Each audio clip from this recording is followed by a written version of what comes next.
Sehingga Sayyidina Abu Bakar pun pulang. Ketika Sayyidina Abu Bakar pulang, Sayyidina Abu Bakar cari, mana ini Suwaibit? Kita semua sudah lapar. Kata Nuaiman dengan mudahnya dia mengatakan, sudah saya jual wahai Abu Bakar.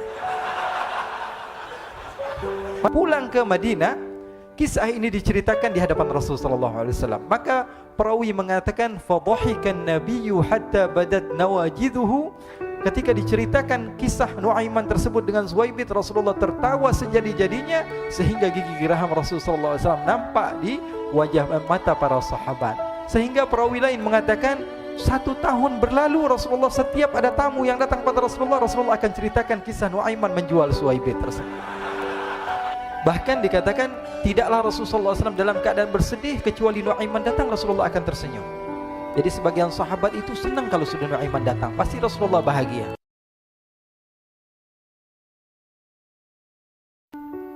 Diriwayatkan oleh Imam Ahmad bin Hanbal dalam musnadnya bahwa ada seorang laki-laki yang bernama Nuaiman.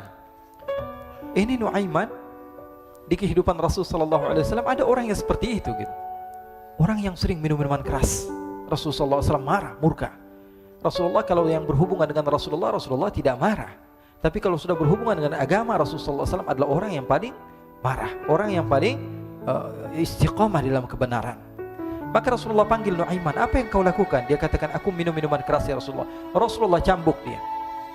Kemudian dia bertobat kepada Allah. Kemudian ketahuan lagi minum. Kemudian dicambuk lagi oleh Rasulullah SAW. Sehingga sebagian sahabat memukul dia dengan pukulan yang banyak. Sehingga apa yang berlaku? Sebagian sahabat mengatakan, la'natullahi ala Nuaiman. Semoga Allah melaknat Nuaiman. Dia mempermainkan Rasulullah. Dia bilang sudah mau taubat tapi minum lagi. Dia bilang sudah mau taubat tapi minum lagi. Maka Rasulullah SAW mengatakan, la tal'anuh fa innahu yuhibbullah wa rasulah. Kata Rasulullah, jangan kamu laknat Nuaiman, karena dia itu cinta sama Allah, cinta sama Rasulnya. Dalam riwayat dia dicintai Allah dan dicintai oleh Rasulnya Muhammad sallallahu alaihi wasallam. Ibn Majah menceritakan bahwa Nuaiman ini pernah suatu waktu diajak oleh Sayyidina Abu Bakar pergi ke negeri Syam. Negeri Syam itu di mana? Seperti yang diceritakan tadi, antara daerah Suriah, Lebanon, Yordania, kemudian Palestina. Daerah seperti itu. Umumnya orang Quraisy pada masa itu mereka memiliki rihlah berdagang, membeli dagangan ke Syam, kemudian dijual lagi di kota Makkah. Ketika itu Rasulullah SAW didatangi Abu Bakar. Sayyidina Abu Bakar mengatakan kepada Rasulullah, ya Rasulullah, saya mau izin ya Rasulullah. Mau apa? Saya mau ajak 2 sahabat kamu ini ikut berdagang ya Rasulullah. Siapa kata Rasul? Nuaiman. Kata Rasulullah SAW, Nuaiman kamu mau ajak? Mau ngapain? Biar seru-seruan aja ya Rasulullah. Kata Rasulullah, ya sudah, saya izinkan kamu bawa Nuaiman. Ketika itu Sayyidina Abu Bakar membawa Nuaiman sama satu sahabat namanya Suwaibit ibn Harmalah. Siapa namanya? Suwaibit ibn Harmalah. Ini sahabat Rasulullah SAW yang memiliki sifat yang berbeda-beda. Kalau Nuaiman ini aneh. Pernah Rasulullah SAW dibawain makanan banyak, dikasih Rasulullah, dikasih sahabat semua. Semuanya sudah makan, tiba-tiba si Nuaiman ini, sahabat Nabi Nuaiman mengatakan kepada Rasulullah, ya Rasulullah, ini yang penjualnya, tolong kau yang bayar ya Rasulullah. Makanan udah habis. Makanan udah habis, Rasulullah SAW bingung, saya yang bayar. Akhirnya Rasulullah katakan kepada sahabat, ayo keluarkan uang, kita patungan, kita bayar. Rasulullah aja dimainin, apalagi kita orang. Sallu ala Nabi Muhammad. Nuaiman diajak Sayyidina Abu Bakar. Kata Rasulullah SAW, benar kamu mau ajak Nuaiman? Iya ya Rasulullah. Diajaklah akhirnya. Diceritakan dalam riwayat Ibn Majah, diceritakan juga dalam Siyar A'lam An-Nubala, diceritakan juga dalam musnadnya Imam Ahmad bin Hanbal, dalam riwayat Imam Ahmad bin Hanbal. Maka diceritakan Nuaiman diajak oleh Sayyidina Abu Bakar. Sesampainya di negeri Syam, semua dibagi tugas. Fulan bin Fulan kerjaannya ini, Fulan bin Fulan kerjaannya ini, semua memiliki kerjaan. Nuaiman tanya, wahai Abu Bakar, kerjaannya saya apa wahai Abu Bakar? Kata Sayyidina Abu Bakar, kamu mau ngapain terserah kamu wahai Nuaiman. Yang penting kamu ikut saya kan. Kemudian satu di antara mereka namanya Suwaibit ibn Harmalah. Ditanya oleh Sayyidina Abu Bakar, wahai Suwaibit, kamu mau kerjaan apa? Kata Suwaibit, terserah kamu wahai Abu Bakar. Kata Sayyidina Abu Bakar, kamu menjaga makanan, karena saya tahu kamu ini adalah orang yang senantiasa menjaga amanah. Suwaibit ini kalau disuruh maju dia maju, disuruh mundur dia mundur, disuruh ke kanan dia ke kanan, disuruh ke kiri dia ke kiri. Orang yang ikut aja. Kalau Nuaiman beda, disuruh maju dia ke belakang, kasih sen kanan ke kiri belok. Nuaiman itu orang yang berbeda. Maka Suwaibit mendapatkan tugas, semua mendapatkan tugas kecuali Nuaiman. Sehingga ikhwani, apa yang berlaku, apa yang terjadi? Sayyidina Abu Bakar pergi sibuk dengan kesibukannya, sehingga datanglah waktu siang. Nuaiman sudah lapar. Nuaiman cari makanan. Dia nggak punya uang, diajak Sayyidina Abu Bakar tapi tidak diberikan uang. Sehingga dia cari-cari makanan, dia tahu Suwaibid yang jaga makanan, dikatakan, "Wahai Suwaibid, saya mau makan, berikan kepada saya 1 roti saja. Yang terpenting apa? Saya makan sekarang, saya sudah lapar." Kata Suwaibid, "Ya Allah, Nuaiman, kita tunggu Abu Bakar saja sehingga dia datang, karena ini amanat. Amanat dari Abu Bakar, saya tidak boleh berikan kepada siapapun kecuali atas izin Abu Bakar." Kata Nuaiman, "Kasih saya makanan, kalau tidak saya bikin masalah sama kamu." Merah wajahnya Suwaibid karena dia tahu, jangankan saya, Rasulullah aja dimainin. Bingung, apa yang harus saya lakukan? Akhirnya Nuaiman bilang, gampangannya aja, kata Nuaiman, kamu kasih saya makanan, atau kalau tidak saya bikin masalah sama kamu. Bingung Suwaibid, pikir panjang. Setelah itu dia katakan, ya sudah Nuaiman, saya tetap mau jaga amanah Abu Bakar, karena saya takut ini adalah perintahnya Allah, perintahnya Rasulullah SAW, dan perintah daripada Abu Bakar, sahabatnya Nabi. Kata Nuaiman, kalau memang begitu kamu maunya, ya sudah, berarti kamu ngajakin berantem sama saya. Nuaiman pergi ke pasar. Dia cari-cari tempat penjualan hamba sahaya. Dia lihat-lihat beberapa hamba sahaya. Ini berapa harganya? Ini katanya 10 qalanis. Ini berapa? Ini harganya, hitungan orang zaman dahulu, kita sih hitung seperti dirham, berapa ratus dirham gitu, 200 dirham. Yang ini berapa? 300 dirham. Yang ini berapa harga hamba sahaya? 300 dirham. Harganya antara 300, 200 sampai 100. Kemudian Nuaiman mengatakan kepada penjual hamba sahaya tersebut, saya punya juga hamba sahaya, tapi saya jual cuma 20 dirham saja, murah. Katanya, apa benar ada hamba saya harganya segitu? Iya, karena dia punya aib, ada kekurangan. Apa? Nanti kalau kalian tangkap, dia bakalan teriak, saya ini bukan hamba sahaya tapi orang merdeka. Akhirnya semua orang berkumpul mau beli. Ini Nuaiman sama Nuaiman diajak ke Suwaibid bin Harmalah tadi. Kata Nuaiman, itu ada orang yang berdiri sedang menjaga makanan, itu hamba sahaya saya, tangkap saja. Oh baik. Diberikan uang 20 dirham, dimasukkan oleh Nuaiman ke kantongnya, kemudian Suwaibid ditangkap. Ketika ditangkap, Suwaibid teriak, saya bukan hamba saya orang merdeka. Maka orang-orang tersebut mengatakan, saya sudah tahu kekurangan kamu. Ini memang kekurangan kamu, memang kamu, tapi saya tidak perlu dengan bacot kamu, yang penting kerjanya kamu gitu. Ya kan hamba saya untuk apa? Untuk kerja. Mau dia ngomong apa, mau ngomel terserah, yang penting dia mau kerja.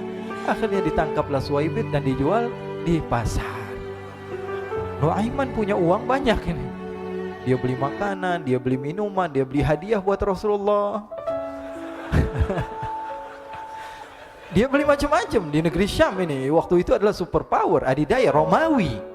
Pada masa itu semua barang mahal, tapi Nuaiman banyak uangnya. Dia belanja ini, belanja itu, sehingga Sayyidina Abu Bakar pun pulang. Ketika Sayyidina Abu Bakar pulang, Sayyidina Abu Bakar cari, mana ini Suwaibid? Kita semua sudah lapar. Kata Nuaiman dengan mudahnya dia mengatakan, sudah saya jual wahai Abu Bakar. Maka Sayyidina Abu Bakar bertanya, apa yang kau lakukan wahai Nuaiman? Diceritakan oleh Nuaiman dengan jujur. Nuaiman ini orangnya apa adanya, tapi nyusahin. Saya jual. Akhirnya dibawa oleh Nuaiman, Sayyidina Abu Bakar pergi ke mana? Ke pasar, lalu dibeli lagi oleh Sayyidina Abu Bakar As-Siddiq. Suwaibid yang tadinya orang merdeka menjadi hamba sahaya sebentar, kemudian dibeli lagi oleh Sayyidina Abu Bakar. Pulang ke Madinah, kisah ini diceritakan di hadapan Rasulullah SAW. Maka perawi mengatakan, fadhahikan nabiyyu hatta badat nawajiduhu. Ketika diceritakan kisah Nuaiman tersebut dengan Suwaibid, Rasulullah tertawa sejadi-jadinya sehingga gigi geraham Rasulullah SAW nampak di wajah mata para sahabat. Sehingga perawi lain mengatakan, 1 tahun berlalu Rasulullah, setiap ada tamu yang datang pada Rasulullah, Rasulullah akan ceritakan kisah Nuaiman menjual Suwaibid tersebut. Jadi ada ikhwani, jangan kalian kira Rasulullah SAW itu hidup di satu masa sahabat-sahabatnya itu seperti ustadz-ustadz yang khusyuk, yang kayak Habib bin Anis ini banyak. Bahkan ikhwani, mungkin di akhir karena masanya sudah habis, pernah suatu waktu Rasulullah SAW didatangi asyraf, delegasi dari beberapa negara yang ingin mengenal apa itu agama Islam. Sehingga mereka datang ke rumah Rasulullah SAW membawa unta, kendaraan yang ketika itu kendaraan yang paling mahal mereka miliki, itu untanya yang paling mewah. diikat di depan rumah Rasul sallallahu alaihi wasallam. Tamunya pun masuk, duduk bersama Rasul sallallahu alaihi wasallam. Di depan rumah Rasul sallallahu alaihi wasallam ada beberapa sahabat. Ada Sayyiduna Hamzah. Kalian tahu Sayyidina Hamzah adalah orang yang pemberani. Ada Sayyiduna Umar. Kalian tahu Sayyidina Umar adalah orang yang pemberani. Ada Sayyiduna Ali bin Abi Thalib. Ada Sayyiduna Sa'ad bin Abi Waqqas. 4 sahabat ini lagi nongkrong gitu depan rumahnya Rasul sallallahu alaihi wasallam, berjaga sebelum Allah Subhanahu wa taala turunkan ayat wallahu ya'simuka minan nas. Ketika mereka sedang asyik duduk, tiba-tiba Nuaiman datang. Ini Nuaiman kalau datang pasti bikin sesuatu yang aneh. Bahkan dikatakan tidaklah Rasulullah SAW dalam keadaan bersedih, kecuali Nuaiman datang Rasulullah akan tersenyum. Jadi sebagian sahabat itu senang kalau sudah Nuaiman datang, pasti Rasulullah bahagia. Tapi ketika itu Nuaiman datang, ingin duduk bareng-bareng Sayyidina Hamzah. Sayyidina Hamzah katakan kepada Nuaiman, bercanda begitu. Nuaiman, kamu lihat unta orang datang dari luar Arab ini. Lihat, kata Nuaiman, ini besar banget ini, badannya besar gitu. Dagingnya pasti banyak. Iya nih kalau kita sate enak nih ntar malam. Kata Nuaiman. Kata Sayyidina Hamzah, apakah kamu berani? Kata Nuaiman, saya berani aja asal kalian gak bilang sama Rasulullah.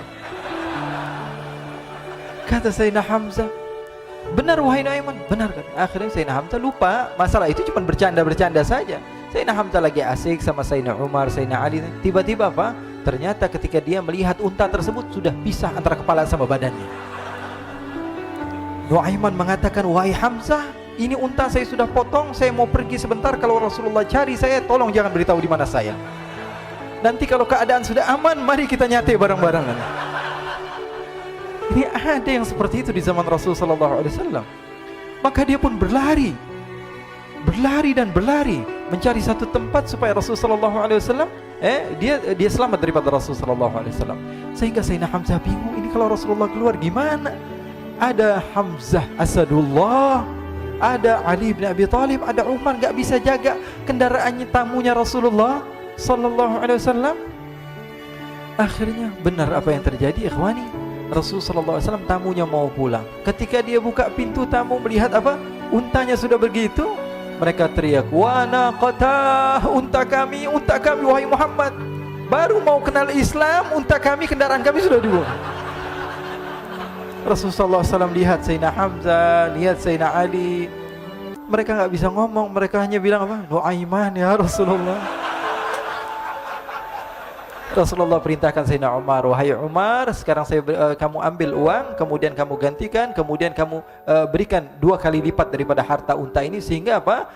Agama Islam tidak didengar dengan sesuatu yang tidak baik di luar sana. Akhirnya diberikan harta, diberikan unta yang baru dan diberikan harta yang lebih untuk orang tersebut, sehingga orang tersebut tidak menjelek-jelekan agama Islam. Kata Rasulullah SAW, dan sekarang waktunya kita balas dendam sama Nuaiman. Nuaiman ternyata berlari tempat yang jauh sampai hampir keluar dari kota Madinah. Dia dapatkan seorang sahabat Nabi yang hadir juga dalam peperangan Badar, namanya Al-Miqdad bin Al-Aswad. Siapa namanya? Al-Miqdad bin Al-Aswad ketika itu sedang menggali sumur. Ketika sedang menggali sumur, Nuaiman datang. Nuaiman katakan kepada Miqdad, wahai Miqdad, wahai sahabat Rasul, kamu orang yang hadir dalam peperangan Badar, kamu adalah orang yang hebat. Dipuji-puji sama Nuaiman. Ada maunya ini. Akhirnya dia bilang, wahai Miqdad, tolong saya. Kenapa wahai Nuaiman, kamu ini kekasihnya Rasulullah, orang yang disayang sama Rasulullah. Kenapa? Saya ini sedang dikejar-kejar orang jahat. Tolong selamatkan saya. Saya pengen masuk ke dalam sumur, boleh atau tidak? Kata Miqdad, siapa yang mengejar kamu? Pokoknya saya dikejar sama orang-orang. Kamu mau atau tidak selamatkan saya? Ya sudah, selagi kamu itu adalah sahabat Nabi, silahkan kamu masuk. Masuk akhirnya Nuaiman ke dalam sumur tersebut. Lalu Nuaiman mengatakan, wahai Miqdad, dia keluar lagi. Nanti kalau ada yang cari saya, tolong jangan beritahu saya di dalam sumur ya. Kata Miqdad, baiklah. Kata Nuaiman, siapapun yang bertanya tentang saya, kamu tidak akan kasih tahu? Iya, kata. Walaupun Rasulullah yang tanya saya? Katanya, enggak mungkin Rasulullah datang ke tempat sejauh ini. Iya, walaupun Rasulullah. Akhirnya masuk Nuaiman. Setelah beberapa menit Rasulullah dan rombongan benar datang. Miqdad bingung ini. Ini kenapa Rasulullah datang ke RW kami ini? Ada apa ini Rasulullah sampai sejauh ini? Ditanya, ya Rasulullah, ada apa ya Rasulullah? Kata Rasulullah, saya cari Nuaiman. Di mana Nuaiman? Inna lillah, kata Miqdad. Enggak dijawab ini Rasulullah. Kalau dijawab saya ingkar janji. Akhirnya apa dia katakan? Wahai Rasulullah, mata saya tidak memandang kepada Nuaiman, tapi tangannya nunjuk ke dalam sumur. Sahabat. Apa dia bilang? Mata saya tidak melihat kepada Nuaiman, tapi tangannya nunjuk ke sumur. Akhirnya dibuka sama Rasulullah, Nuaiman muncul. Kata Rasulullah, Nuaiman, kamu bikin malu saya, wahai Nuaiman. Ya Rasulullah, yang bersalah bukan saya, tapi orang yang mencari saya bersama kamu, ya Rasulullah. Akhirnya Rasulullah nengok, siapa? Ternyata Nuaiman sudah lari kabur. Sallu ala Nabi Muhammad. Kisah-kisah seperti ini sebenarnya banyak sekali, ya. Ini menunjukkan kepada kita bahwa kehidupan Rasulullah itu begitu indah. Rasulullah SAW, kalau kamu mau menjadi orang yang baik, contoh Rasulullah. Mau menjadi bapak yang baik, contoh Rasulullah. Mau menjadi pemimpin peperangan yang baik, Rasulullah. Mau menjadi murid yang terbaik, contoh Rasulullah. Bagaimana akhlak Rasulullah. Mau menjadi suami yang baik, contoh Rasulullah. Dalam segala hal, apapun itu, Rasulullah SAW adalah makhluk yang paling terbaik.